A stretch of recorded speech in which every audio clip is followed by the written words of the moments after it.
स्वाध्याय टीवी।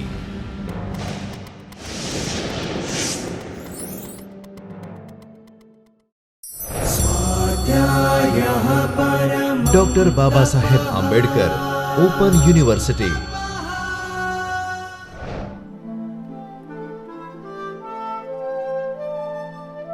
नमस्कार विद्यार्थी मित्रों, आज हम हिंदी भाषा का विकास इस विषय की चर्चा को आगे बढ़ाते हुए मध्यकाल पर चर्चा करेंगे। मध्यकाल अर्थात 1500 ईस्वी से 18 ईस्वी तक।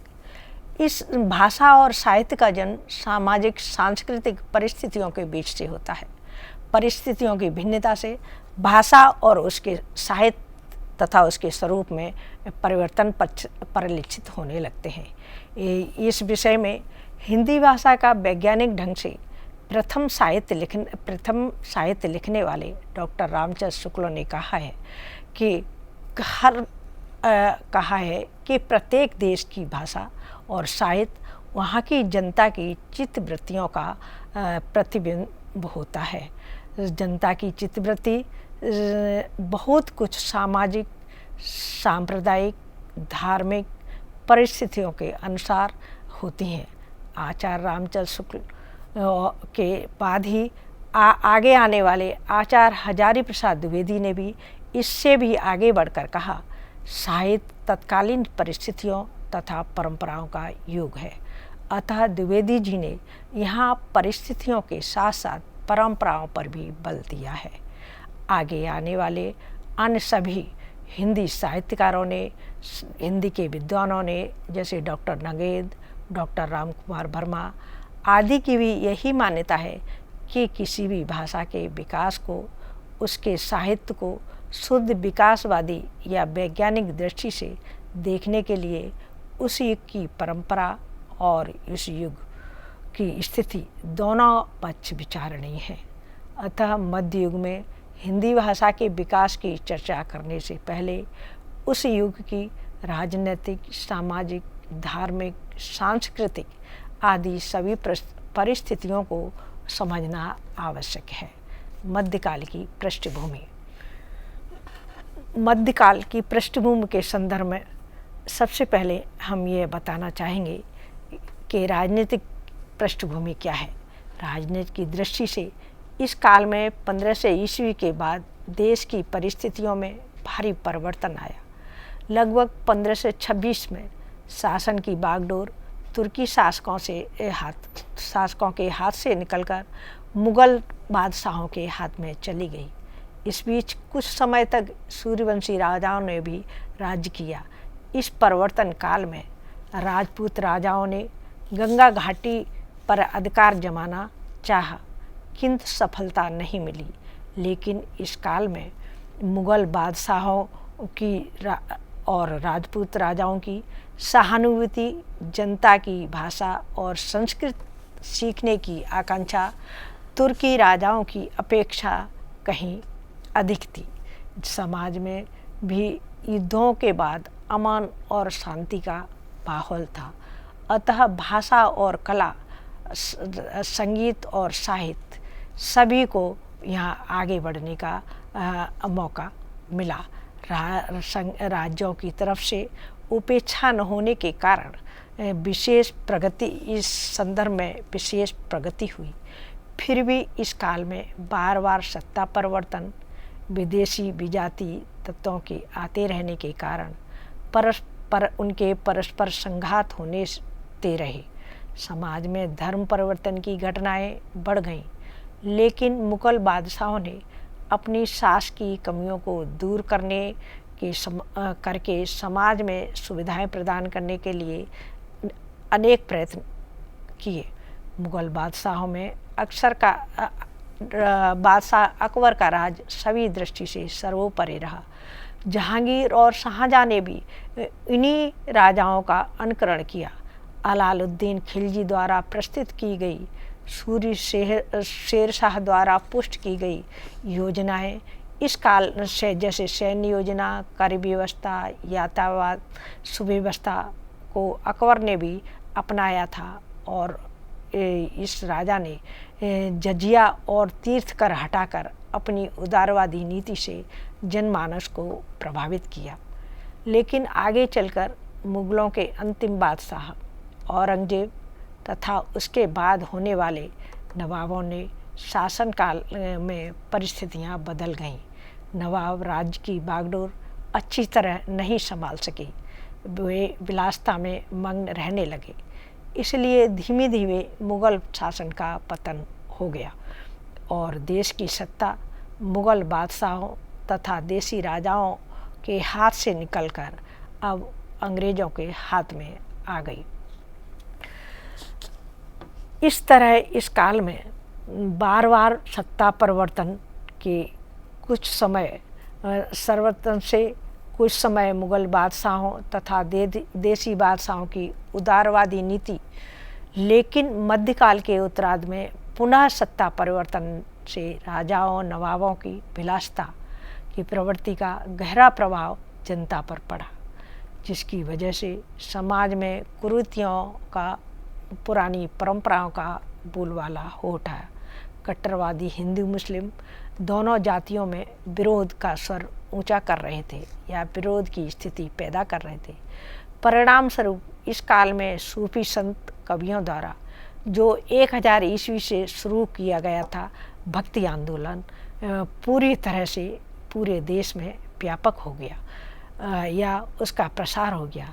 इस आंदोलन को व्यापक बनाने में, उसका प्रचार प्रसार करने में भक्ति कवियों ने बहुत बड़ा योगदान दिया। भक्ति कवियों ने धार्मिक साहित्य के माध्यम से पूरे देश में इस आंदोलन का प्रचार प्रसार किया। इतना ही नहीं, पूरे देश के भक्ति कवि एक मंच पर एकत्रित होकर इस धार्मिक साहित्य के माध्यम से पूरे देश को एक सूत्र में, सांस्कृतिक सूत्र में बांध दिया। यह भक्ति काव्य की परंपरा समाज में एक लंबे समय तक अर्थात 1400 ईस्वी से 1700 सुधी के शुरू होकर राम भक्त और कृष्ण भक्त का परंपरा के साथ सक्रिय होती रही। इस आंदोलन के मूल में समाज में व्याप्त हिंदू मुस्लिम झगड़े, धर्म परिवर्तन की घटना है, वर्ण व्यवस्था, पुरोहितों और सामंतों के विशेष अधिकार के विरोध, सामंती उत्पीड़न के विरुद्ध स्वर रहा। इसलिए डॉक्टर रामविलास शर्मा ने भक्ति आंदोलन को जातीय तथा जन आंदोलन का कहा। आचार्य हजारी प्रसाद द्विवेदी ने तथा अन्य साहित्यकारों ने भी इस आंदोलन का उद्भव तथा देशव्यापी प्रभाव का कारण हिंदू समाज की कुरीतियाँ, सल्तनत बादशाहों का अतिक्रमण की वृत्ति को ही माना है। मध्यकालीन संत का धारा ने भक्ति को व्यापक और धार्मिक सांस्कृतिक आंदोलनों का स्वरूप प्रदान किया, जिससे सामाजिक अस्थिरता के इस युग में हिंदू और मुसलमानों को भक्ति मार्ग की उद्भावना संभव हो सकी।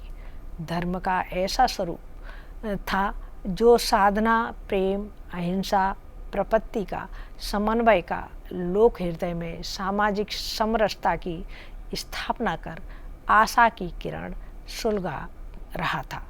अपनी उपासना पद्धति में सहज सरल निर्विकार आत्मा के महत्व का प्रतिपादन करके इस युग की सूफी तथा रामकृष्ण भक्त का विधारा ने मानवता और मनुष्य को अपना लक्ष्य बना लिया। इनकी वाणी ने हिंदी भाषा को, उसके साहित्य को देश के कोने कोने तक पहुंचाकर एक भाषा को एक सांस्कृतिक स्वरूप प्रदान कर दिया। उसका लक्ष्य समाज के सभी वर्ण के मनुष्यों को ऊर्ध्वगामी विकास के लिए समान धरातल प्रदान करना था। भाषा काव्यत्व की दृष्टि से उतनी ही सशक्त है जितनी बल भावों पर है। इसलिए यह भाषा सहज ही पूरे देश के जनमन के मानस की भाषा एवं काव्यत्व के उत्कर्ष की भाषा बन गई। इस तरह हम ऊपर कह हमने ऊपर कहा है कि मध्यकाल के उत्तरार्ध में राजनीतिक सामाजिक परिस्थितियां पुनः बदल गई थीं। परिणामतः कविता की रुचि भी बदल गई, साहित्य की दिशा भी बदल गई। साहित्य के इस बदले हुए स्वरूप को साहित्य के विद्वानों ने, हिंदी के विद्वानों ने रीतकाल के नाम से पहचाना। इस काल में कविता जन जन से कटकर राज दरबारों में आ गई। परिणामतः यह जन साहित्य न रहकर गोष्ठी साहित्य या कहिए बादशाह गोष्ठी साहित्य में बदल गई। अतः रीतकालीन साहित्य देशी और विदेशी राजाओं के दरबारों में लिखा जाने लगा।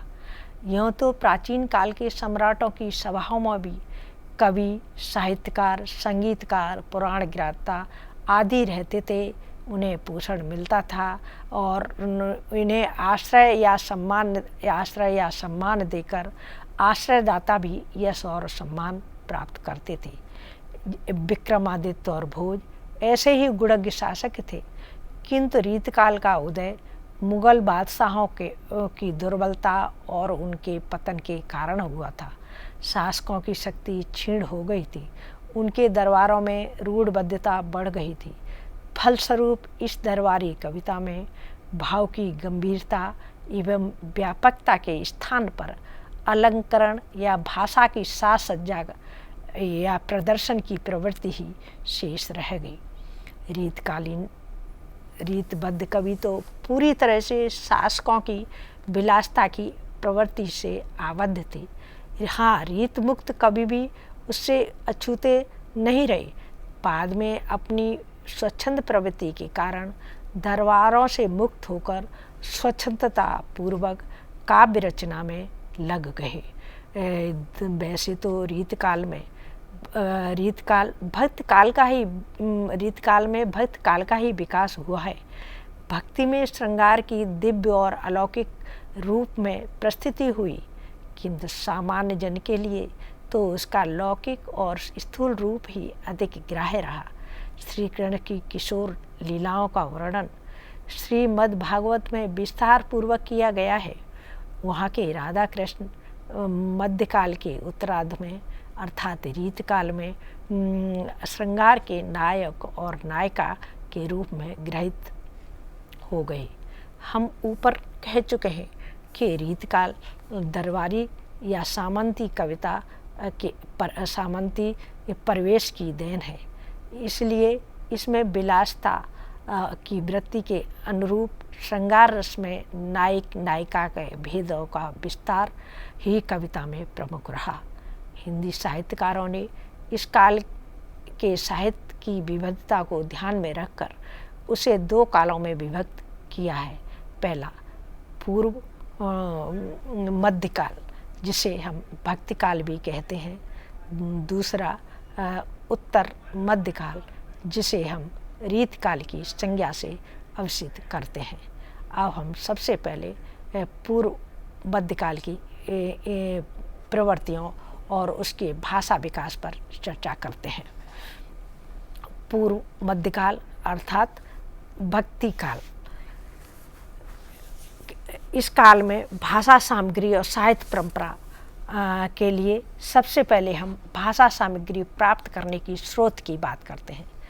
प्राचीन वाङ्मय की तरह मध्यकालीन हिंदी भाषा के विकास में विपुल साहित्यिक रचनाओं का यह दुर्भाग्य रहा है कि इस काल में विदेशी शासन तथा उसके बाद भी उचित देख रेख न होने के कारण अनेक कालजयी रचनाओं की हस्तलिपि प्रतियाँ लुप्त हो गई या नष्ट हो गई हैं। 15वीं सदी से 18वीं सदी तक 300 वर्ष के इस दीर्घ काल में भक्ति काल से लेकर रीतकाल तक अनेक महान ग्रंथ लिखे गए। इनमें से कितने आज उपलब्ध हैं, कितने की हस्तलिपियाँ उपलब्ध हैं और कहाँ हैं, यह कहना मुश्किल है। फिर भी इस प्राचीन ग्रंथों की उपलब्धि के दो स्रोत आज मौजूद हैं। एक देश के विभिन्न प्राचीन पुस्तकालय जहाँ हस्तलिखित ग्रंथ आज भी उपलब्ध हैं, जैसे नागरी प्रचारणी सभा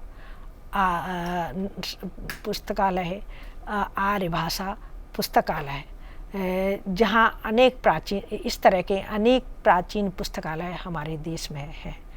दूसरा वर्ग उन लोगों का या उन विद्वानों का भी है जिन्होंने अनेक हस्तलिखित तथा प्रकाशित ग्रंथों को अपने पास रखा है, जैसे ठाकुर शिव सिंह सेंगर, गोविंद चतुर्वेदी, जवाहरलाल चतुर्वेदी, कैप्टन सूर सिंह, श्री भवानी शंकर याग्निक आदि अनेक विद्वानों के नाम उल्लेखनीय हैं।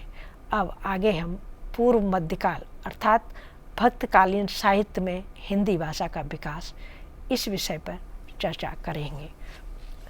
भक्तकाल के सफल निर्वाह के लिए मधुर और लयात्मक जैसी भाषा की अपेक्षा होती है, उसके लिए इन कवियों ने ब्रज भाषा को अपनाया, इसे काव्य के अनुरूप और समर्थ बनाया।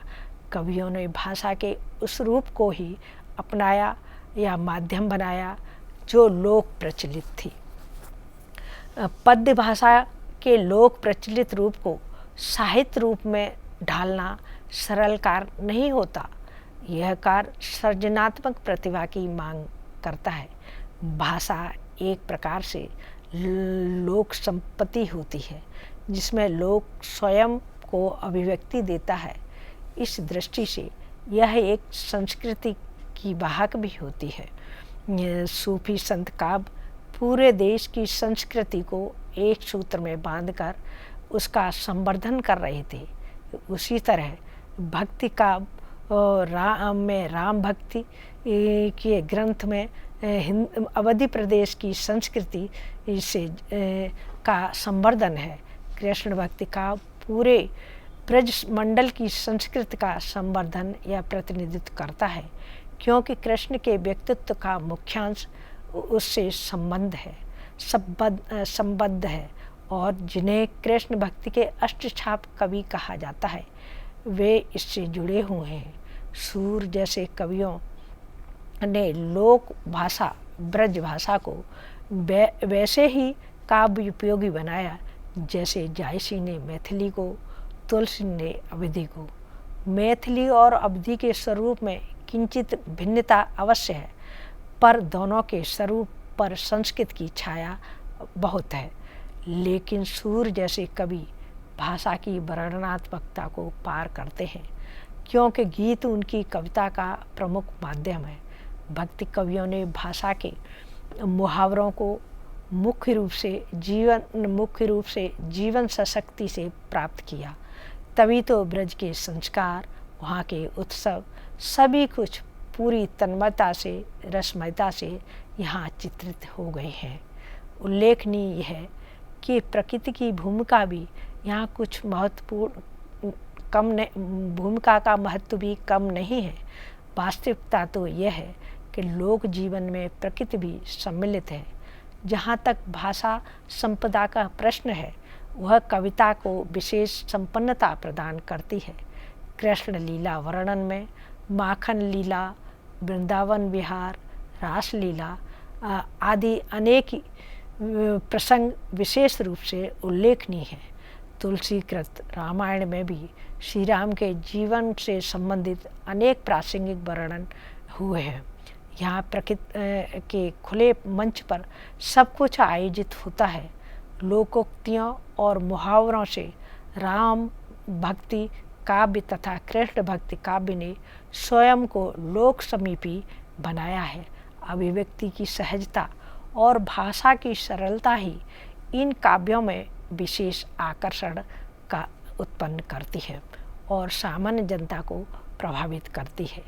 मध्यकाल में प्रचलित अरबी फारसी के शब्द भी ब्रज भाषा में इतनी सहजता से और सरलता से आए हैं कि वे काव्यधारा की मुख्य धारा में ऐसे अंतर्मुखी हो गए हैं कि बाहरी भाषा के शब्द प्रतीत नहीं होते।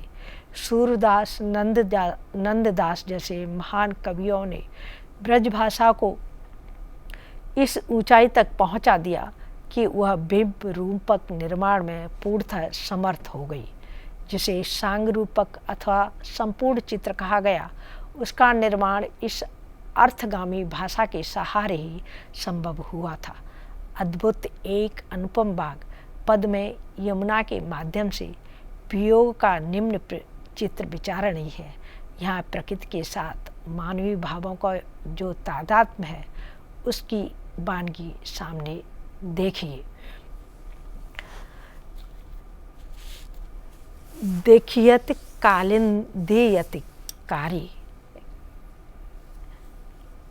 अहे पथिक कहियो उन हर्षो, भई बिरह जुड़कारी। गिर पुंजक ते गिरत धरत दंस, तरंग तरल तन भारी। तटबारू उपचार चूर, जलपूर प्रश्वेत पनारी। सूरदास प्रभु जो जमुना गति, सोगत भई हमारी। अतः यहाँ मानवीय भावों का यमुना के स्थिति के माध्यम से वर्णन कितना आकर्षण देता है। संत कवियों का काव्य जन चेतना का काव्य है, उपदेशात्मक काव्य है। इसलिए इस काव्य की भाषा लोक व्यवहार की सादगी और उत्साह समेटे हुए है।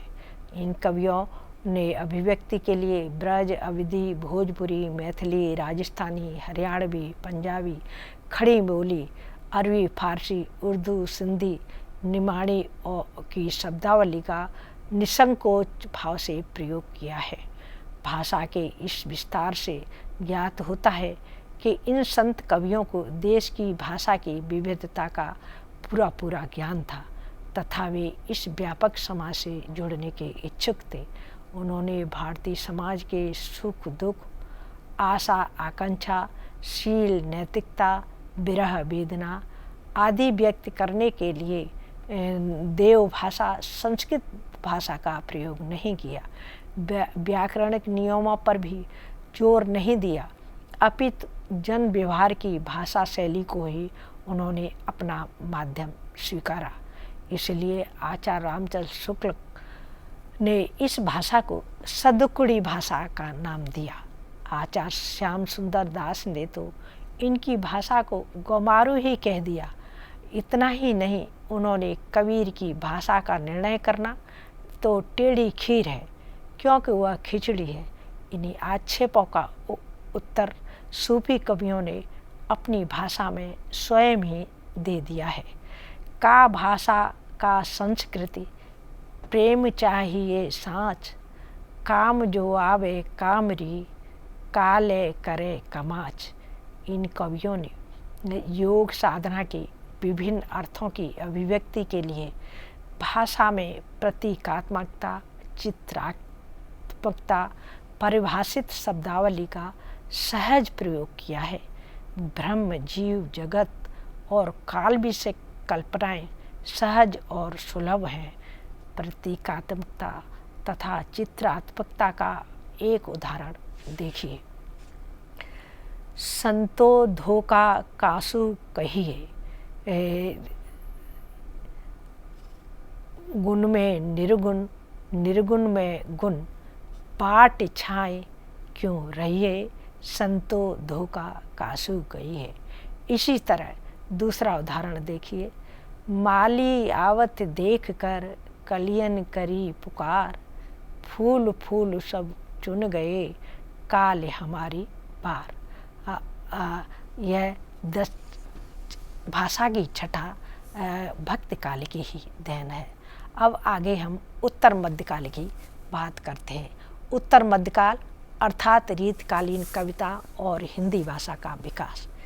रीतकाल में जिस प्रकार काव्य के वर्ण विषय भक्ति काल से लिए गए हैं, उसी प्रकार काव्य भाषा ब्रज भी वहाँ से ही आ गई। किंतु इस काल में ब्रज भाषा शैली को कलात्मक सज्जा प्रदान की गई है, क्योंकि रीतकाल में रीतकाल की कविता दरबारी कविता है। इसीलिए इस काल के कविता को, उसकी भाषा को डॉक्टर रसाल ने कला काव्य कहा। वस्तुतः मुगल काल में कलात्मक अभिव्यक्ति को विशेष गौरव प्राप्त था।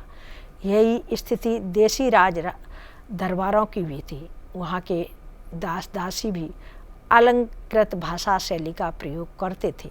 ऐसी स्थिति में कवियों की शिल्प संबंधी सजगता होना स्वाभाविक था। यद्यपि रीतिकाल की भाषा ब्रज भाषा थी, किंतु इस भाषा में दूसरी भाषाओं के शब्दों का प्रयोग बहुत ही उदारतापूर्वक किया गया है। इसका कारण यह है कि चिरकाल से मध्य देश की भाषा ही उत्तर भारत के साहित्य की भाषा बनी हुई थी। शौरसेनी अपभ्रंश का विस्तार पूर्व में बंगाल से लेकर पश्चिम गुजरात तक, उत्तर में पंजाब से लेकर दक्षिण महाराष्ट्र तक में हुआ था। अतः इस युग के साहित्य में शौरसेनी की दुहिता ब्रजभाषा में गुजराती, पंजाबी, मैथिली, अवधी, बुंदेलखंडी, खड़ी बोली, संस्कृत, प्राकृत, उर्दू, अरबी, फारसी के शब्दों का मुक्त रूप से प्रयोग पाया जाता है। अतः रीतकाल में ब्रजभाषा का शब्द भंडार भक्ति काल की अपेक्षा बहुत ही समृद्ध और वैविध्यपूर्ण हुआ। आचार्य भिखारी दास ने तुलसी गंग के विविध भाषा प्रयोग की चर्चा की है और रीतकाल के कवियों की भाषा में गुण की दृष्टि से किसी से कम नहीं है कहा है। बिहारी की भाषा का एक नमूना देखिए। नहीं पराग नहीं मधुर मद, नहीं विकास नहीं काल, अली कलीसों ही विधो विधो आगे कौन हवाल।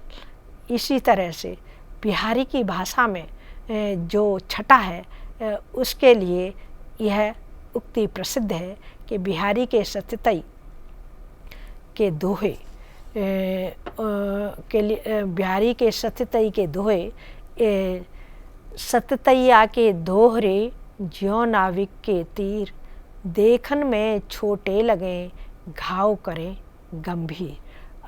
अर्थात यह भाषा कितनी सघन है कहने की आवश्यकता नहीं। पद्माकर की कविता में ब्रजमंडल के फाग का एक दृश्य देखिए। फाग की भीर अभीरन में गही गोविंदे ले गई भीतर छोरी, माई करी मन की पद्माकर, ऊपर नाय अबीर की चोरी। इसी तरह दरबारी वातावरण की कविता का एक दृश्य आपके सामने है। गुलगुली गिल में गलीचा है, गुनी जन है, चांदनी है, चिक है, चिरागन की माला है, कहें पद्माकर ज्यों गजक है, गिजा है, सजी सेज है, सुराही है, सुरा है और प्यालिन है। इस तरह हम देखते हैं कि इस काल की भाषा कितनी समृद्ध है। इसीलिए आचार्य रामचंद्र शुक्ल ने इस काल की भाषा को भले ही व्याकरण सम्मत और परमार्जित न होने की बात कही है, किंतु यह सत्य है कि इस समय शब्द रूप, क्रिया रूप, वाक्य विन्यास में त्रुटियां अवश्य थीं, पर उन्होंने मतराम और बिहारी की, पद्माकर, घनानंद की भाषा और शैली की प्रशंसा भी की है। घनानंद की भाषा शैली की प्रशंसा पंडित विश्वनाथ प्रसाद ने भी की है। रीतकाल के उपरोक्त सभी रस सिद्ध कवियों ने सवैया, कवित, दोहा, छंद में जिस प्रकार प्रौढ़ और प्रांजल भाषा का प्रयोग किया है, उसके समक्ष भक्तकाल के शीर्ष कवि की पद्मावली की भाषा भी अनगढ़ सी प्रतीत होती है। रीतकाल की रचना जिस वातावरण में हो रही थी, वहाँ फारसी का विशेष सम्मान था। अतः रीत कवियों ने केवल उनके शब्दों को ही ग्रहण नहीं किया, अपितु उनकी शैली को भी अपनाया। परिणाम स्वरूप उनके कवियों पर दूर की कौड़ी लाने का, अरुचिकर और अश्लील वर्णन करने का आरोप भी लगे। इस काल में दूसरी तरफ इस काल में अनेक अन्यतम मूर्धन साहित्यकार पैदा हुए, जिन्होंने जैसे जायसी, बिहारी, केशव, घनानंद, भूषण देव आदि ऐसे ही सुप्रसिद्ध कवि हैं, जिन्होंने डिग्गल, मैथिली, खड़ी बोली आदि में प्रबंध महाकाव्यों की रचना की, हिंदी भाषा की बोलियों को विकसित कर उनको साहित्य धरातल प्रदान किया। अतः संक्षेप में कहा जा सकते हैं कि भाषा अभिव्यंजना की दृष्टि से रीतकाल की उपलब्धियां विशेष महत्व रखती हैं, इसलिए भारतीय युग तक इनका वर्चस्व रहा है। काव्यशास्त्री परंपरा का साहित्य और भाषा पर विकास। रीतकाल में साहित्य प्रतिपादन की शैली काव्य शास्त्रीय है। इस काल में भक्ति और रीति दोनों साहित्य परंपराओं में काव्य शास्त्रीय परंपरा को विकसित किया है।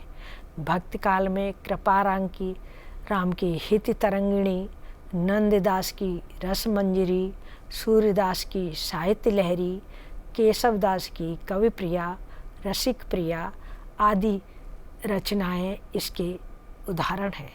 आचार्य केशवदास का व्यक्तित्व तो इतना महत्वपूर्ण और प्रभावशाली था कि उन्होंने रीति निरूपण की हिंदी में एक सुदृढ़ परंपरा स्थापित कर दी। आचार्य रामचंद्र शुक्ल ने इसी प्रवृत्ति के आधार पर मध्यकाल के उत्तरार्ध को रीतकाल की संज्ञा प्रदान की। किंतु ध्यान देने योग्य तथ्य यह है कि इस काल में संस्कृत काव्यशास्त्र की परंपरा जैसे रीति, वक्रोक्ति, ध्वनि आदि संप्रदायों का विकास हिंदी में नहीं मिलता, बल्कि ये कवि मूलतः नीति शास्त्र के कवि मूलतः रसिक कवि थे। उन्होंने काव्यशास्त्र के सामान्य ज्ञान, अलंकार, रस के माध्यम से अपनी रसिकता का ही पोषण किया है।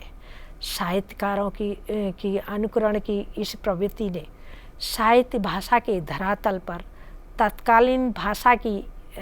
तत्कालीन समय में ईरानी शैली के समक्ष भारतीय संस्कृत भाषा के तत्सम शब्दों का प्रयोग और शास्त्रीय काव्य शैली का प्रयोग कर हिंदी भाषा की काव्य संपदा को, उसकी शैली को संपन्न बनाया और इसके विकास में बहुत सहयोग दिया।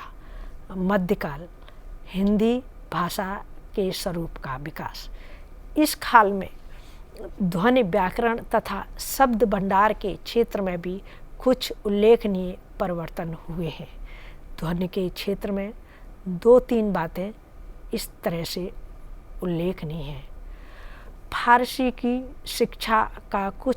शिक्षा की कुछ व्यवस्था तथा दरबार में फारसी का प्रयोग होने से उच्च वर्ग में इस समय फारसी का प्रचार हो रहा था या प्रचलन था, जिसके कारण उच्च वर्ग के लोगों की हिंदी में क, ख, ग, ज, फ ये 5 नए व्यंजन जुड़ गए।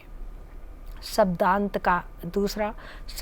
का अ कम से कम मूल व्यंजन के बाद आने पर लुप्त हो गया था, अर्थात राम का उच्चारण राम होने लगा। किंतु भक्त जैसे शब्दों में जहाँ अ के पूर्व संयुक्त व्यंजन आ बना रहा, कुछ स्थितियों में अकारांत अ का भी लोप होने लगा। उदाहरण के लिए आदिकालीन जप्ता अब उच्चारण में जप्ता हो गया।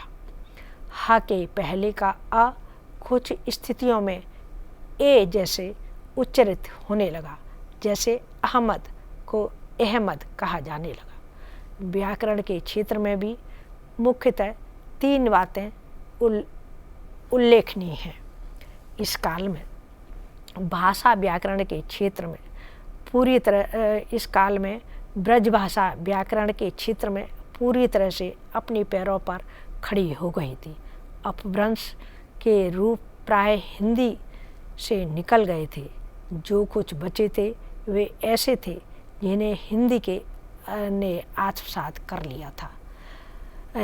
यह भाषा आदिकालीन भाषा की तुलना में और अधिक वियोगात्मकता से संयोगात्मक स्थिति से वियोगात्मक स्थिति में बदल गई। संयोगात्मक रूप और भी कम हो गए। परसर्गों तथा सहायक क्रियाओं का प्रयोग और भी अधिक बढ़ गया। उच्च वर्ग में फारसी का प्रचार होने के कारण हिंदी वाक्य रचना पर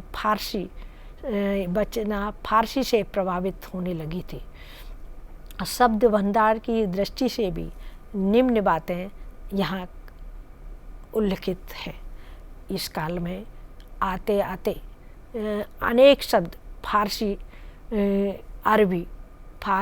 अरबी पश्तो तथा तुर्की से हिंदी भाषा में आ गई और उनकी संख्या लगभग कुल 600 हो गई।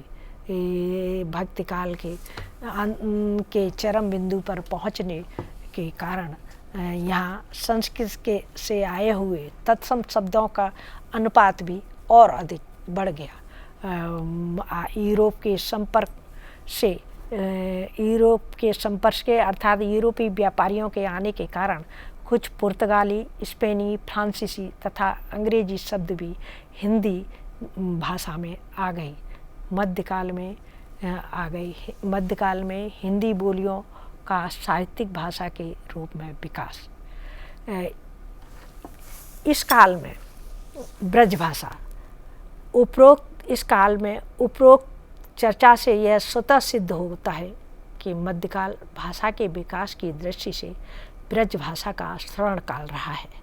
इस भाषा में सूरदार रचित ग्रंथों की रचना जैसे सूरसागर, सूरलहरी आदि की 1500 से 50 ईस्वी तक हो चुकी थी। तुलसीदास की विनय पत्रिका और गीतांजलि का रचना काल भी कदाचित यही था। लेकिन इस भाषा को लोक बोली से साहित्यिक भाषा के धरातल पर सम्मान और प्रतिष्ठा इस काल में ही प्राप्त हुई। इस भाषा का विकास भक्त संप्रदाय के उदय के साथ 16वीं सदी में शुरू हुआ।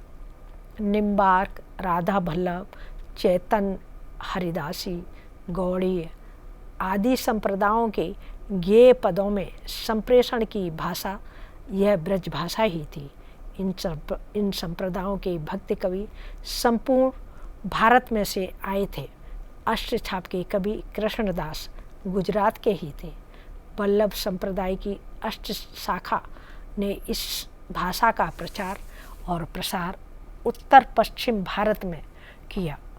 संपूर्ण भारत को एक भाषा के सूत्र में पिरोने का काम ब्रज भाषा ने ही संपन्न किया है।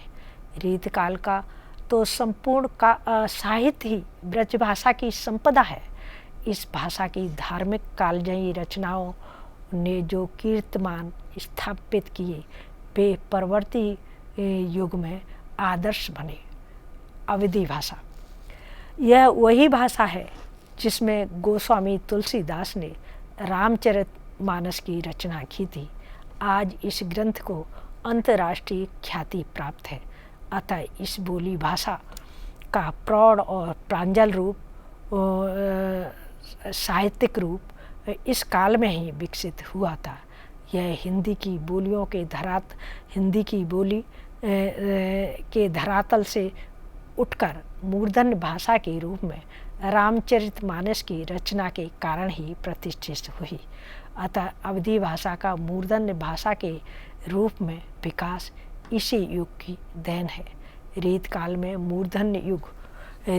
में इस भाषा के मूर्धन्य कवि पद्माकर के रचयिता जायसी ने मधुमालती आदि ग्रंथों की रचना कर इस भाषा के विकास में सहयोग दिया।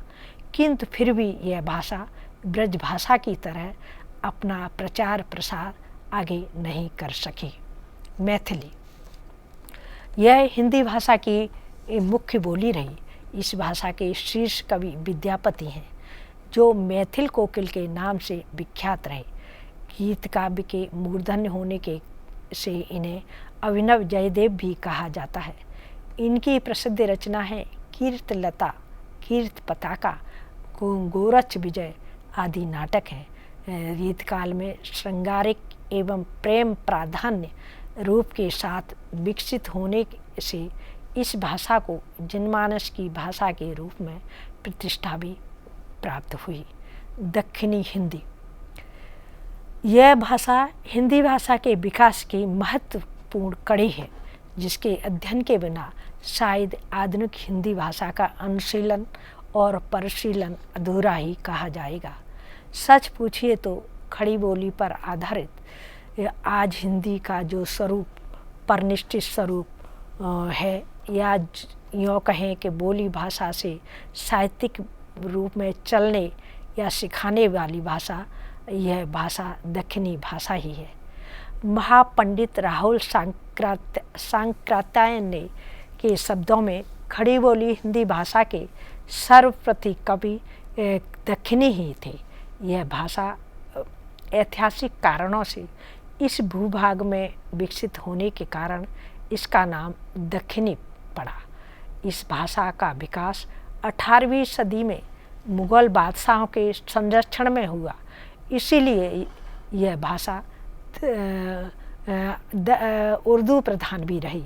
अतः यह भाषा दिल्ली के आसपास की हरियाणवी ही बोली थी, जिस पर हरियाणी बोली से ही निकली थी, जिस पर ब्रज, अवधी, पंजाबी, मराठी, गुजराती भाषाओं का दक्षिण की तेलुगु, कन्नड़, मलयालम भाषाओं से भी यह प्रभावित रही। साथ ही अरबी, फारसी, उर्दू, तुर्की, पुर्तगाली विदेशी भाषाओं के शब्द भी इस भाषा में प्रचुर मात्रा में आए। आरंभ में इसे हिंदवी तथा हिंदी नाम से पुकारा गया, जिसकी चर्चा हम आदिकाल में कर चुके हैं। अतः हिंदी भाषा के विकास का धरातल तैयार करने में इस भाषा का महत्वपूर्ण योगदान है। खड़े बोली गद्य का विकास, इस काल की भाषा के क्षेत्र में सबसे प्रमुख विशेषता खड़ी बोली गद्य भाषा का विकास है।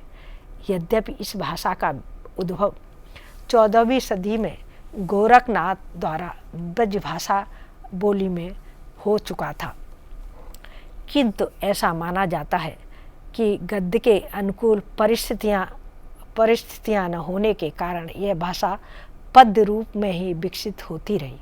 देश में जब अंग्रेजी राज्य की स्थापना हुई, अंग्रेजी राज्य की स्थापना के साथ इस भाषा के विकास ने गति पकड़ी। अंग्रेज़ों द्वारा शिक्षा के प्रचार प्रसार के लिए जब फोर्ट विलियम कॉलेज की स्थापना की और उसके साथ ही लल्लू लाल तथा सदल मिश्र ने सर्वप्रथम क्रमशः प्रेम सागर और नाशकेतोपाख्यान अन्यतम ग्रंथों का सृजन किया। सैयद ईसा अल्लाह खां की रानी केतकी की कहानी इस गद्य भाषा की प्रथम रचना मानी जाती है। यह कहानी भाषा की दृष्टि से प्रौढ़ और चटकीली भाषा का रूप प्रस्थापित करती है। इस भाषा के विकास में धर्म का प्रचार होने से धर्म का प्रचार करने वाली संस्थाएं जैसे ईसाई मिशनरी, आर्य समाज आदि का बहुत बड़ा योगदान है। इन धार्मिक संस्थाओं ने जनमानस को प्रभावित करने के लिए समाज में प्रचलित खड़ी बोली को अपने धार्मिक विचारों के प्रचार का उनकी अभिव्यक्ति का माध्यम बनाया। इन संस्थाओं द्वारा धार्मिक पुस्तकें, धार्मिक लेख, पत्र पत्रिकाओं का प्रकाशन किया जा रहा था, जिससे भाषा को विकसित करने का एक विशाल धरातल प्राप्त हो गया था। इस काल में अंग्रेज़ों द्वारा शिक्षा संस्थानों की स्थापना, कचहरियों की स्थापना, समाचार पत्रों के प्रकाशन का शुरू होना, इस भाषा की भाषा का की विकास की श्रेणी है। अतः खड़ी बोली गद्य भाषा के स्वरूप का उद्भव और उसका विकास मध्य के उत्तरार्ध की ही देन है। संक्षेप में कहा जाए तो इस काल में हिंदी भाषा की बोलियां जैसी ब्रज भाषा, अवधी भाषा को, मैथिली भाषा को साहित्यिक भाषा बनकर विकसित हुई। ब्रज भाषा ने अपना स्वरूप पूर्णतः विकसित कर लिया था। इस भाषा के विकास के पथ पर चलकर साहित्य में से अपभ्रंश भाषा के प्रचलित रूपों को बहिष्कृत कर दिया था और या आत्मसात कर लिया था। उच्च वर्ग में फारसी का प्राधान्य होने से इस काल की भाषा पर फारसी तथा तुर्की का प्रभाव भी लक्षित किया जा सकता है। मध्यकाल किया जा सकता है।